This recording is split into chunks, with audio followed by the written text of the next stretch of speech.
Hey everyone, welcome to another production podcast. I'm Jeff Skalski, RvR Cities Lead for Warhammer Online, Age of Reckoning. Now, you're probably wondering where Josh is at. Well, he's out at E3, and he asked me to fill in for him.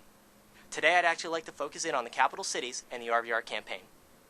To really understand the changes, let's take a look at how the City Siege and RvR campaign works.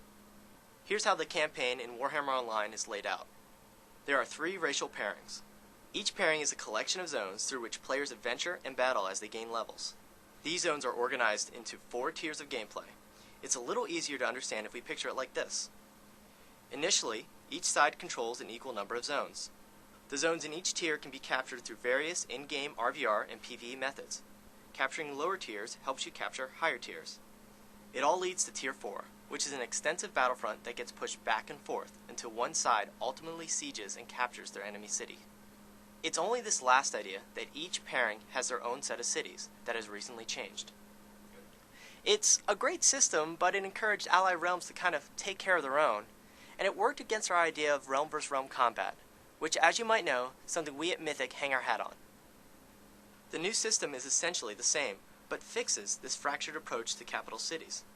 Tier 4 is still a battlefront, and the front lines will be pushed back and forth in each pairing as originally planned. But, as opposed to 6 individual cities to siege and capture, Tier 4 is now capped with massive fortresses, one for each race.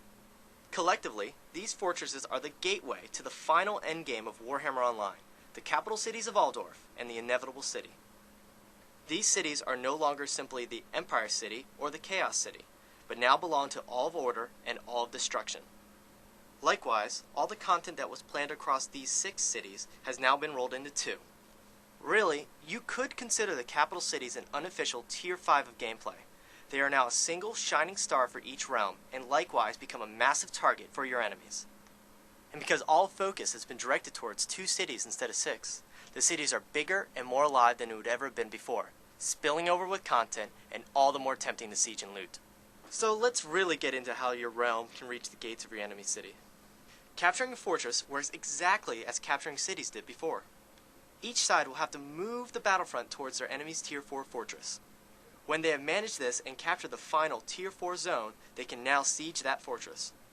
To open up the opportunity to attack Aldorf or the Inevitable City, players must capture 2 of the 3 fortresses from their enemy's realms within a certain amount of time.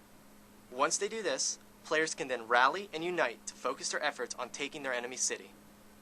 Now, take a breather.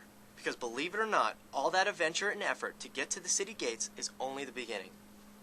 With 2 fortresses taken, the city is now in a contested state. This means that attackers flood the streets and defenders rally to kick them back out.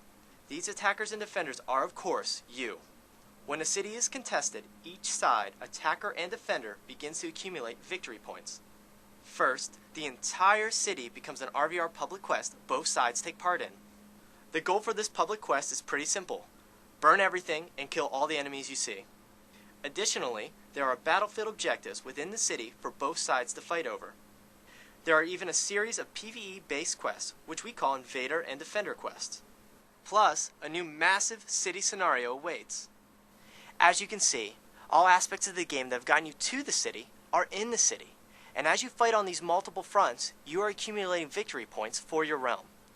Ultimately, there's a definitive number of victory points needed in order to win the city. If the defenders reach this goal first, the attackers are kicked out entirely, and Tier 4 in all 3 pairings resets to neutral. If the attackers reach the goal first, then the defenders are kicked out. Once the defenders are gone, yet another entirely new stage of city capture begins for the victorious attackers, looting the city. This is the culmination of all their effort, as the city dungeons open up for looting and the large-scale public quests are made available to them. The completion of these final, massive public quests are what unlocks the ultimate final encounter, capturing the city's king.